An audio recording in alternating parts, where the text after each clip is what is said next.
Yeah, here we go now, baby. Right back into the action for another day of the week. Welcome to the Tuesday edition of Before You Bet. Aaron live right now on the covers, YouTube and Next channels. If you're watching on YouTube, smash that subscribe and that like button right down there. So hot on the heels of a 5-0 night last night. Absolutely cooking here on a nice run here since week 6 of the NFL season. So we're going to try to keep that going today. A couple of bets here. World Series Game 4. I'm kind of sad, guys. It's the last day of the baseball season. A little hint towards one of my picks there. Jon Metler will be by with some picks for the NBA tonight. We have 5 total across the association, and professional sports bettor Hitman will be by here in a matter of seconds. Okay, if you guys want to participate in the show, very easy to do so. Hit up that live chat on YouTube. On YouTube, I believe it's over there if you're watching on desktop, or if you're watching on X, hit up the live chat. Let us know what you like in week 9 of the NFL season. What angles are you betting here tonight in the NBA? What do we need to know? Let us know why you were making the bets you were making. We will read a few off throughout the course of the show. And I should add, we are probably sponsored by BetMGM. Make sure you check them out for all your sports betting needs. Okay, let's get right into it. Let's go to our guy giving us a lot of winners here lately. Professional sports bettor Hitman coming off a 2-0 performance. I believe it's 3 straight 2-0 performances for you on the show here, by the way. Took some balls to take the Raiders to cover in that big revenge game for the Chiefs. They took care of business. So did the Colts. So welcome to the show, buddy. How are we making out? Just cover, baby. That's the Raiders' new motto. They cover against the Rams. They cover against the Chiefs.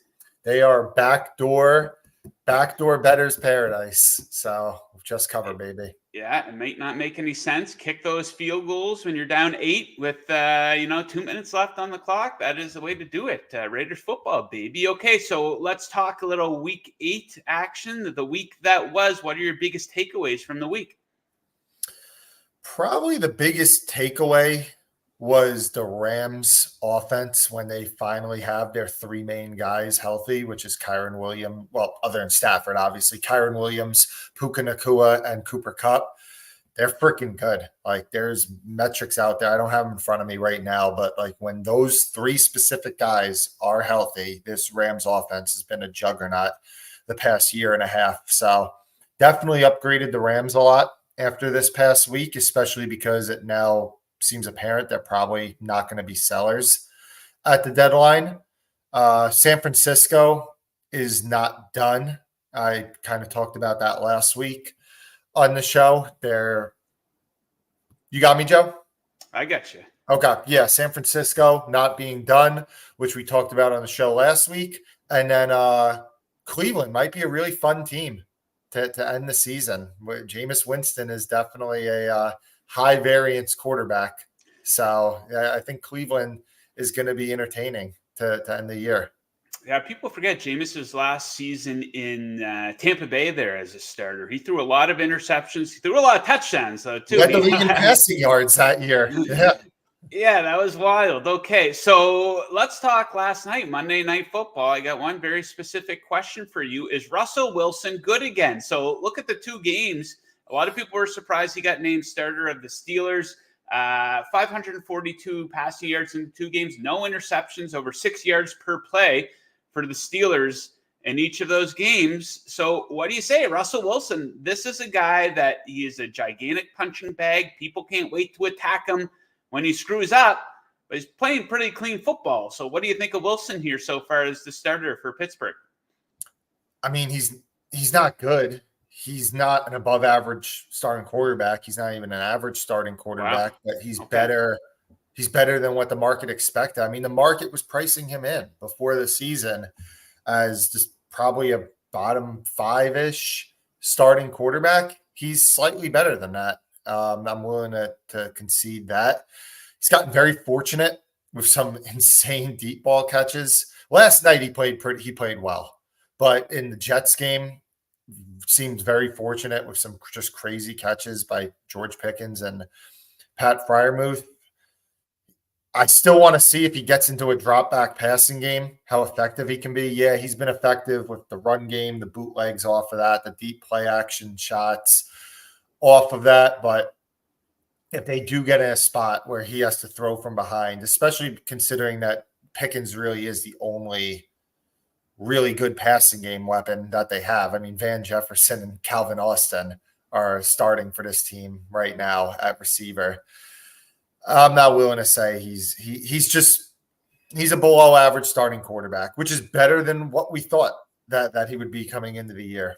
So yeah, you would expect the Steelers maybe to be buyers before the deadline and go after a wide receiver. I don't know who's going to be out there for them, but it would be funny. Like they could use it, Deontay Johnson. That would be good call. Yeah. So yeah, I don't know if he left town on bad terms or not, but yeah, maybe they could bring him right back into the mix. Okay, so let's talk Cincinnati Bengals here. I wouldn't say you were in on the Bengals. You just weren't out on them. You know, we talk about the roller coaster season that they're having. They get off to a bad start. Then we see some signs of life from them. Then they kind of fall off again. But there's a lot of bad teams in the AFC that you kind of expected to be in the mix. People thought the Jets would be in the mix. People thought the Dolphins would at least be able to play 500 football. Not the case. So even at 3-5 here, the Bengals are 9th in the AFC.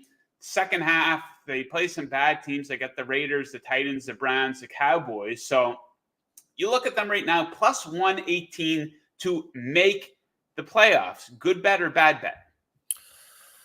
I have the Bengals as 1.5 points better than an average team right now, despite their well below average record right now. But what is their record right now?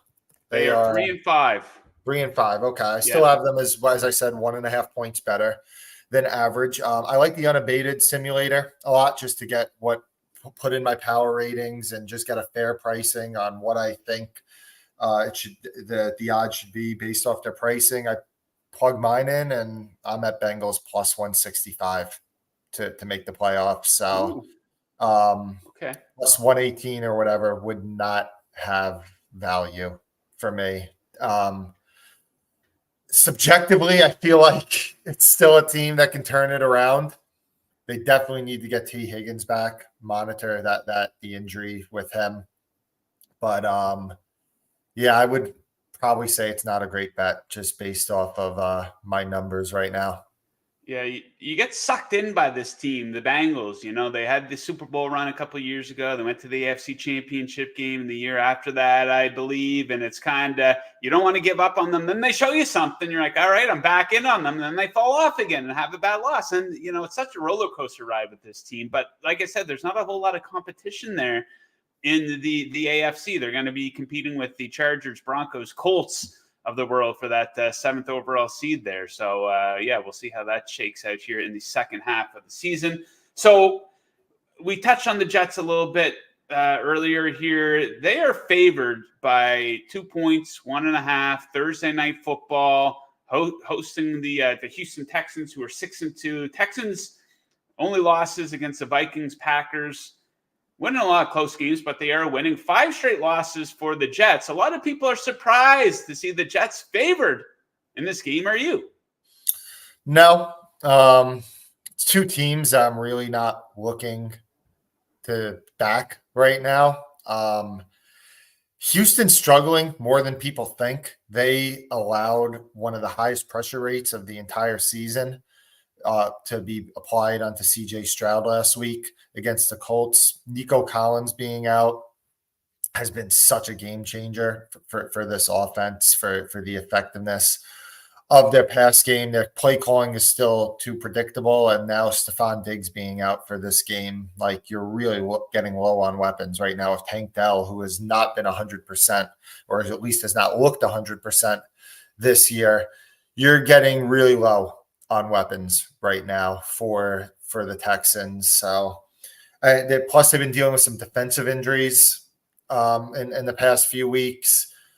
The Jets, I mean, they played a really good game against New England. Like I understand that they lost, but they dominated the stats. I think it was like they were the first out of like 750 teams that fell into a certain subset statistically that lost. I guess that's just what the Jets do. Yes, is lose those games that they should theoretically win. but I don't know. I kind of made the number around what it is right now. So not much of an opinion from me. Okay. I lean the under on that one. Okay. So, of course, it's too early to be giving out any player props here for week 9, but what's on your radar? What are you going to be looking for in player prop markets here this week? Very, very interested to see. I spoke last week about I'm interested to see the Rams with Cooper Kupp coming back. We ended up getting the curveball with Puka Nacua coming back. There was a lot of opportunities in that game. I mean, like if you got some Tutu Atwell unders, if you were able to predict the Rams rotation and everything, you did very well in that game. I'm interested to see the Colts pass game stuff this week because it's just so dependent on who the quarterback is. I mean, the difference in like what a Josh Downs receiving number should be or a Michael Pittman based off who the quarterback is, or even like the running backs. Like Richardson is not a guy that targets running backs often, and Joe Flacco targets running backs at one of the highest rates in the league. Very interested to monitor the Colts stuff because whoever's starting at quarterback, it is such a big difference on what these numbers should be. Okay, yeah, something for us to keep on our radars here when the prop markets open up. Okay, let's get into Hitman's targets, aka your best bets here. You've been red hot for us here, so let's try to stay hot. Let's start on Sunday Night Football. Colts, who we don't know who will be start. Did they say Richardson? Is it assumed that Richardson will be starting? But people are kind of speculating because of what happened. Shane Steichen at his press conference said that they're evaluating all positions, including the quarterback. Okay. I would think my interpretation of that is if you're going to say that you're evaluating that, it kind of makes me lean that it's going to be Flacco. Breadcrumbs.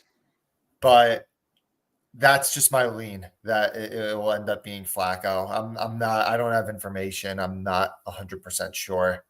Okay, so that said, you like the Colts here +6 at the Vikings. Yeah, and I'll assume if Flacco is the quarterback, I will give the Colts a slight upgrade, but I'm assuming Richardson. I even like it with Anthony Richardson. It would just be a bonus if Joe Flacco is the quarterback. The Colts defense is really undervalued, I think, right now in market just because they've gotten healthy. Finally, they were destroyed with injuries the entire year. Last week, they pressured CJ Stroud on 57% of his dropbacks. It was the 4th highest pressure rate that a quarterback had faced all year. This is the Vikings' first game without their star left tackle, Christian Darrisaw.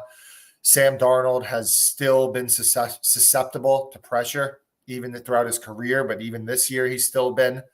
As I said, Flacco would be a bonus, but Richardson's stats are just not as bad as his film, in my opinion. I mean, I'm not claiming to be a film guy, but I watched that game in entirety.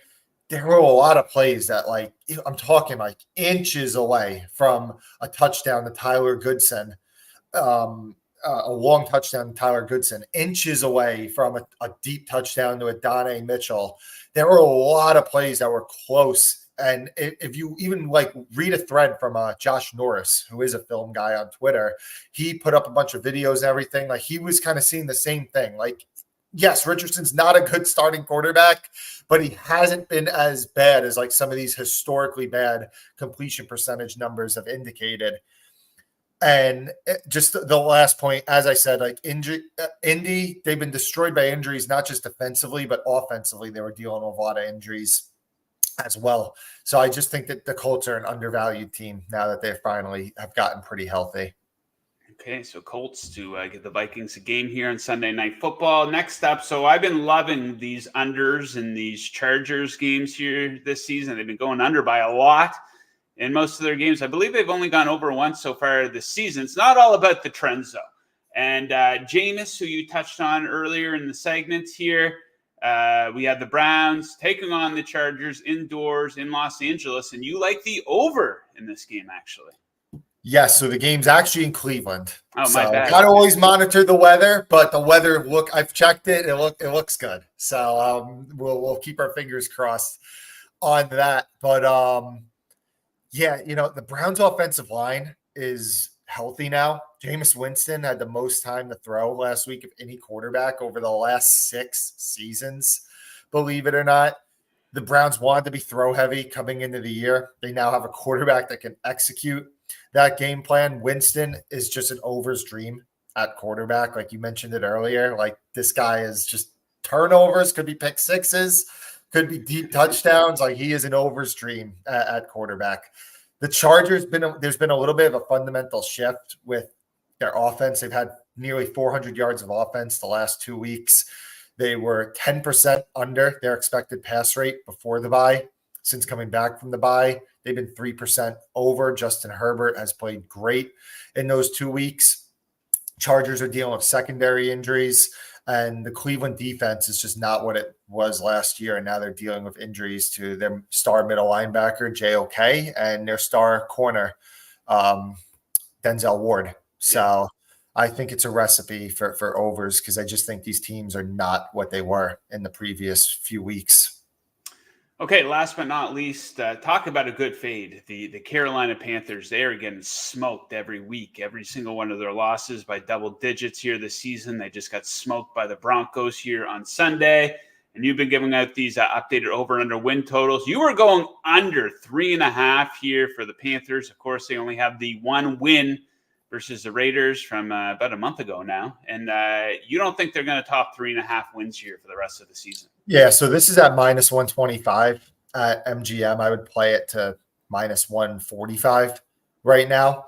I think it's the squarest play I've probably given out all year. Yeah, we're betting on a historically bad team to go under their season win total, but it's still a team that they've been getting pounded in market, like betting against them. I mean, the line opened 7 against Washington 2 weeks ago. It closed 11. The line opened 7.5 against Denver. It closed 11. Like they're getting pounded against. Their lines are getting pounded against in market right now. They're going to be getting worse over the next few weeks because I'm pretty confident they're going to be trading Deontay Johnson, could be selling some other pieces. And once it does get really late in the year, I could very realistically see him just finishing the year out with Bryce Young and not starting Andy Dalton once it gets to the point, they're 1-13, 2-13, whatever. So, I still think that it's usually you don't say this, but I think that the worst team in the league still has some value to go under.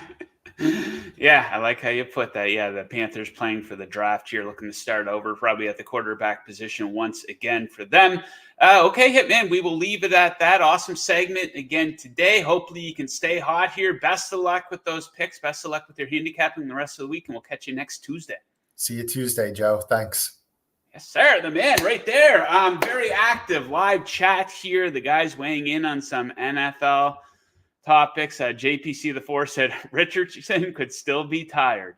That is such an awful look, man. That young guy, Anthony Richardson, 22 years old. It's the 8th game of the season, and he takes himself out of the game. Sometimes you appreciate honesty when a guy comes out and tells, like the Joel Embiid thing, saying I'm probably never going to play in back-to-backs for the rest of my career. Sometimes you appreciate honesty. Like Richardson saying I'm just tired, so I took myself out. Just lie. He should have said he was cramping up or something like that in that situation. He's getting killed in the media. His teammates probably don't appreciate that.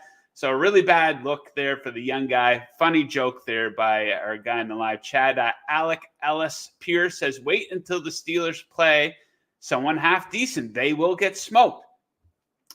Are the Steelers this year's frauds? Not a lot of people expected them to be doing this well up until this point of the season. JPC 4th, producer Mick should play Bret Hart's intro music when Hitman enters the show. That is a fantastic idea. I don't know if we can legally do that. We're going to look into that, though. The best there is, the best there was, the best there ever will be. Speaking of the best, what a transition this is. Let's go to our guy, the Ass Man, representing the Orlando Magic, coming off a big game there last night. We're going to discuss a little World Series and some NBA here. Johnny, how we doing? Good. I see that little 50 ball by Paolo Banchero last night. I did. At what point did he leave the game at? Oh no, it was a tight game. They had to come back. They actually blew a halftime lead. He played the whole way. Oh, that's what it was. I thought he came out early, and I was like, No. geez, he could have had more than he actually He had 37 at the half though, and he finished with 50. So not the greatest of second halves, but he had 9 dimes too. So obviously they're changing coverages on him. So he was cooking. Absolutely. Okay, so let's talk World Series Game 4 here first. And John, I'm sad because we've been talking baseball on the show pretty much every single day since the season started at the end of March, and today is the last day of the Major League Baseball season. Let me tell you why. Let me break down the pick. I got 2 of them. We're going to start with the Dodgers money line plus 124. So the Yankees, they are clearly feeling the pressure. Look at these stats, guys. 31 strikeouts to 19 hits in the World Series so far. Dodgers OPS in the series is 175 points higher. This is just truly embarrassing for Aaron Judge. He's more embarrassing than the New York Jets, and that's saying something. He's been on base twice in 3 games here in this series. 7 strikeouts in the 3 games. He's hitting 140 in the playoffs, everybody. 140. I don't know if I've ever seen anything like this. People point out that James Harden in Game 7s, maybe a fair comparison. Luis Gil takes the mound here for the Yankees. Garrett Cole doesn't want to go on short rest. I think he deserves some criticism for that. He only threw 88 pitches there in Game 1 of the series. But Luis Gil, he's only thrown 4 innings all month. It's the 29th of October here, people. He hasn't pitched in 11 days. Yankees bullpen threw 6.1 innings yesterday. Not ideal, so not exactly an all-hands-on-deck situation for the Yankees. And people might not like the Dodgers bullpen, but, they came up pretty big in the playoffs before in the NLDS versus the Padres. They had their backs up against the wall. They could have got eliminated. They shut out the Padres in that game. So they've proven they can rise to the occasion in high-pressure situations. So I think the Dodgers are going to close this thing out tonight at Yankee Stadium. A bit of a shame. We were expecting a more competitive series, but whatever. It is what it is. Favorite prop for the game. This is a copy and paste bet. That is what I call these. We're going to keep on hammering this because it keeets on hitting and the market is not moving. It is Giancarlo Stanton over 1.5 hits, runs, and RBIs. We're not going to make bets on Giancarlo rounding third and trying to score a run. Just the hits, runs, and RBIs here. Kind of embarrassing for him getting thrown out at home there last night. But like I said, copy and paste bet. The market, it keeps hitting.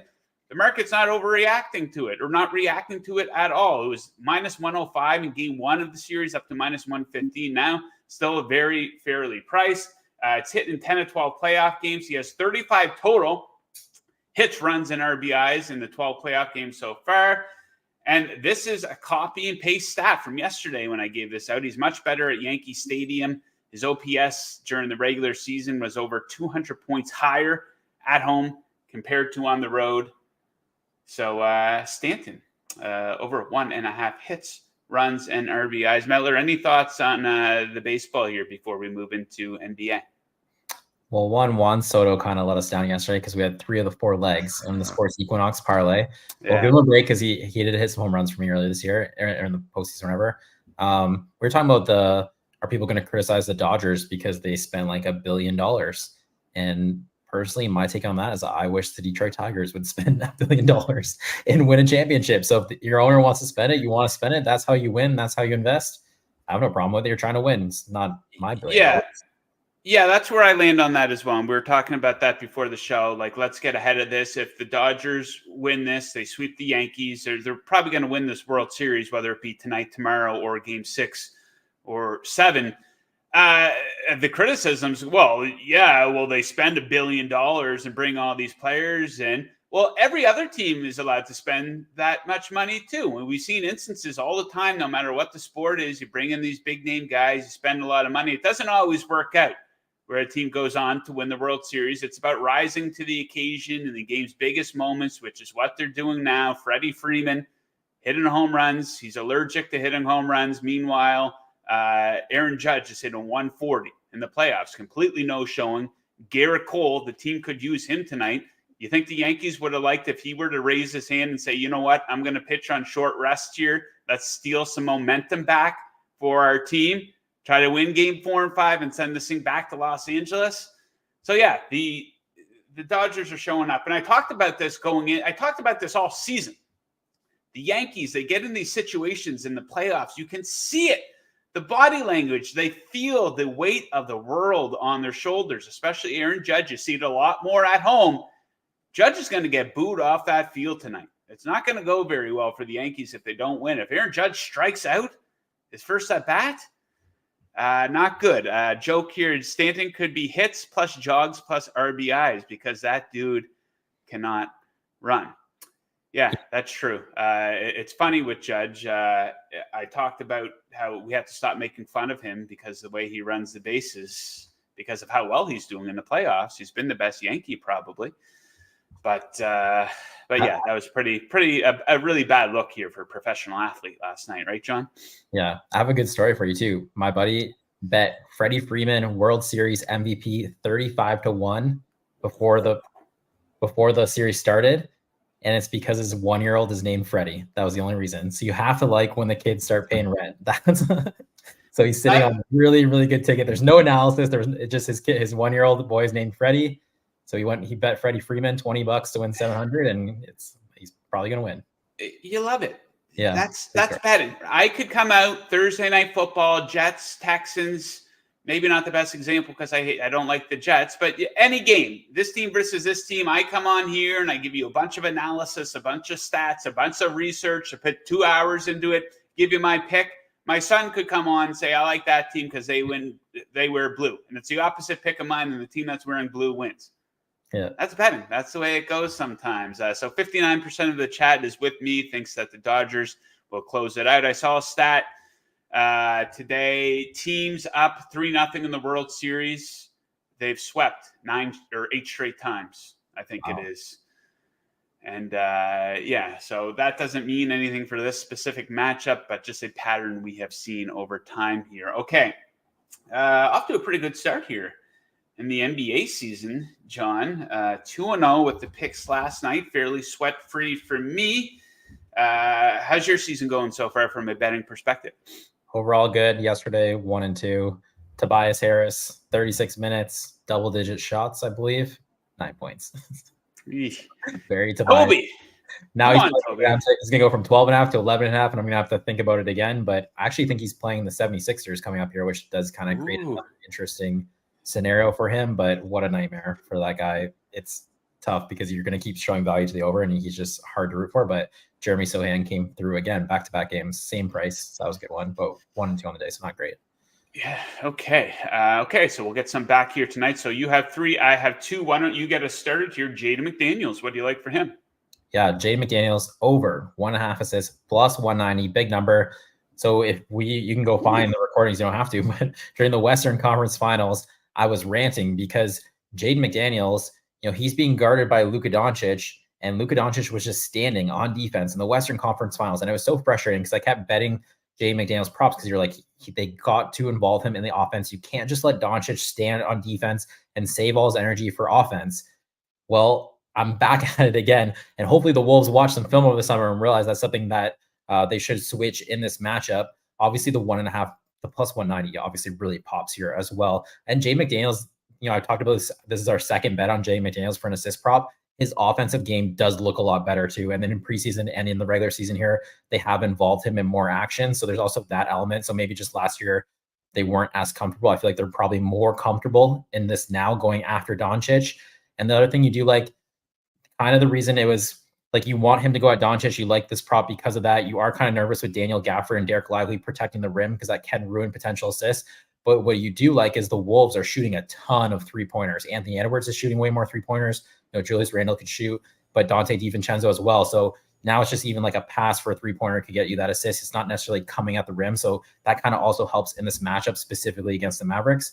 So Jay McDaniels over 1.5 assists plus 190.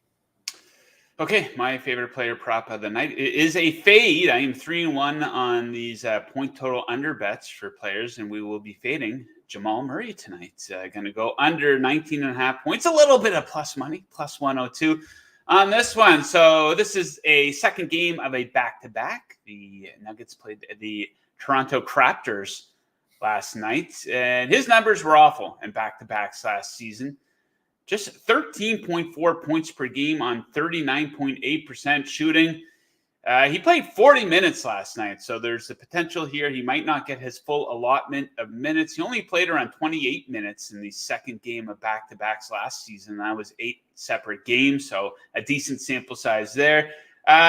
He's shooting the ball horribly to open the season here, just 36.2% through 3 games. He has stayed under this mark in 2 of 3 games. And I'm not going to get out here and say that the Nets are a great defensive team by any means, but there are some bright spots. They are 6th in points allowed to opposing guards, and they've been pretty good at defending the perimeter. Maybe that has something to do with the competition that they are facing, but a few bright spots there for Brooklyn. So we'll take Murray to go under 19.5 points.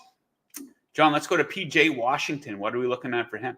Yeah, quickly, I'll double down on what you're saying. Brooklyn Nets head coach Jordi Fernandez this year. He was the coach of Team Canada, so he's obviously very familiar with Jamal Murray as well, which it's good when you have, you see a guy in practice all the time, you know what he really likes. So that really helps. I want nonstop triple teams on Jamal Murray all night, full court press. That's what I'm looking to see here. All right, PJ Washington, what are we looking at? So PJ Washington over 1.5 assists plus 170. So this is in the same game, Timberwolves, Mavericks here. PJ Washington, you saw game 1. Remember the Lakers after they played the Wolves and they beat them, and they were saying they were continuously attacking Julius Randle. Sometimes he gets a little lazy on defense. He is the weak point of this defense. The Timberwolves overall, very, very strong defense, but Julius Randle is the weak point, and he should be the primary defender on PJ Washington. That's just how it's going to line up. And PJ Washington, you're surrounded with so much offensive talent, and he really does know his role. When you watch him, I think when he initially came over from the Hornets, he kind of had this idea that he is more of a scorer, more of a focal point of offense. And then as he started to continue to play with the Mavericks and deep into the run, he really took on that more role player in the offense and really strong defense and stuff like that. So I like that as well, because there's even last game I was watching, he took a drive and maybe last year he tries to finish it and he just turned around and flipped it to Klay Thompson for a shot. And Klay Thompson really helps, the potential assist as well. That's a catch and shoot guy. So PJ Washington, I do also like this because I think his minutes, it is a back-to-back, which isn't great, but this is one of those spots, it's a back-to-back, and we're going to need your minutes because this is a very important matchup. Obviously, there's a rivalry with the Western Conference Finals. They need his defense in this matchup, whether it's Anthony Edwards or Julius Randle. I'm not sure who he'll start on, but he's going to be involved. Probably start on Julius Randle because if they bring a screen, then he can also just switch and stay on Anthony Edwards. So that's probably what they want. So I expect, even though it's a back-to-back, I expect his minutes to be pretty higher because they need his defense in this lineup against the Wolves. So I went PJ Washington over 1.5 assists plus 170. A lot of teams in the second of a back-to-back tonight, including the 2 teams I'm betting on next here with a bit of an angle specific to the back-to-backs. Kings, Jazz, total of 234.5. I think this is too high. I'm going to take the under on this one. So Utah off to a horrible start offensively to the season. They are dead last in effective field goal shooting percentage. They absolutely suck from three-point land to open the season. Just 86 and 102 points scored in their last 2 games. A lot of turnovers as well. What do turnovers do? They lead to dead possessions. Totals are too high in Jazz games to open the season. So they've gone under by 20 points in one game and 21.5 in another. And the trend I was talking about, so this is the second game of a back-to-back for each of these teams. Sometimes in this situation, people think, they're going to take the defense off. Not the case, really, for these teams. Both did trend towards the under in the second game of back-to-backs last season. They combined to go 18-10 to the under in the spot last season. And maybe a bit of a surprise here. Last season, the Sacramento Kings were the number 1 under team on the road in the entirety of the National Basketball Association. Let's go under 234. Kings Jazz. Okay, John, bring it home for us. Brandon Ingram. What are we looking at for him? That does kind of surprise me because they're a big offensive team, the Kings. But anyways, I'm going. Did you want to say something? Well, I was thinking about the Kings here. Yes, 100%. They had DeMar DeRozan, even more offense.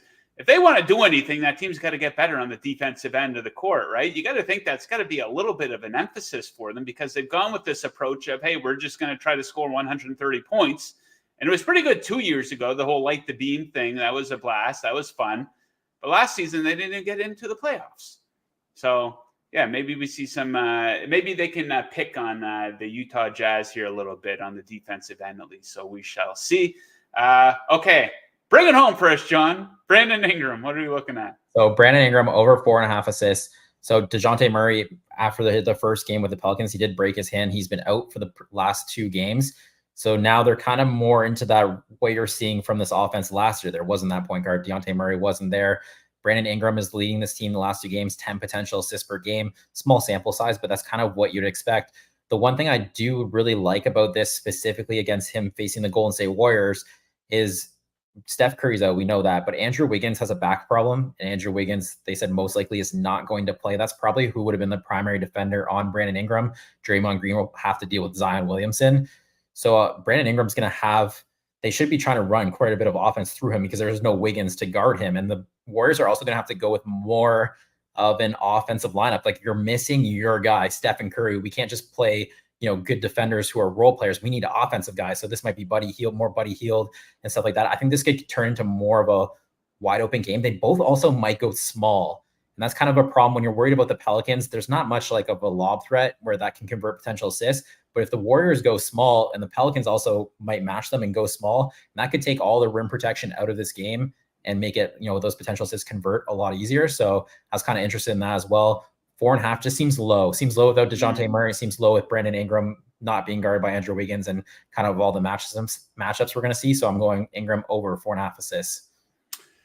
Okay, there you have it. That is the Tuesday edition of Before You Bet. Pretty good show today. We'll recap the bets here.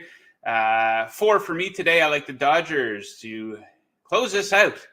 Bit of a disappointing end to what we thought was going to be an epic World Series, but take them as an underdog would be my advice. Giancarlo Stanton over 1.5 hits, runs, and RBIs. This is hit in 10 of 12 playoff games. Jamal Murray, we're going to fade him. He was really bad in the second game of back-to-backs last season. Hopefully that carries over to tonight. And Kings Jazz. Jazz really bad offensively here this season. We're going to take under 234.5. And John, if you could please recap your picks, please. Yeah, Jaden McDaniels over 1.5 assists plus 190. PJ Washington over 1.5 assists plus 170. And Brandon Ingram over 4.5 assists minus 110. Okay, and if you missed Hitman off the top of the show, he gave out Colts plus 6. They're on Sunday Night Football in Minnesota against the Vikings. Browns Chargers over 42.5, with Jameis Winston being a big reason for that bet. And he took the Panthers updated over-under win total. He went under 3.5. You will get no argument with me on that one. Maybe I got to take a look at Browns Chargers. I might have to leave the Chargers under off my card here this week. That's usually when I've been panning week in and week out. Okay, that does it for today's show. We're going to be right back with you guys again tomorrow. John Middlecoff will be by for his weekly chat, all things NFL, some of his best bets as well. Then Jon Metler will be here talking NBA, of course. We probably got, a lot of games usually every Wednesday. I didn't look ahead yet, but we're going to have a lot to discuss from a best bets perspective in the NBA. Maybe we'll be putting a bow on the Major League Baseball season, taking a look at the futures board for next season, or maybe we'll be talking about a Game 5. I kind of, as a fan, I guess I would like to see a longer series, but I bet on the Dodgers to win tonight. So let's get the sweep here, LA. Make sure you guys tune in again tomorrow, same time, same place. Make sure you are subscribed here to our Coverage YouTube channel. A lot of great content. You don't want to miss any of it. So thank you to my 2 guests for joining. Thank you to producer Mick, doing a great job producing the show. Thank you to our sponsor, BetMGM, and thank you to everybody for tuning in. Best of luck with your bets tonight. Catch you guys again tomorrow.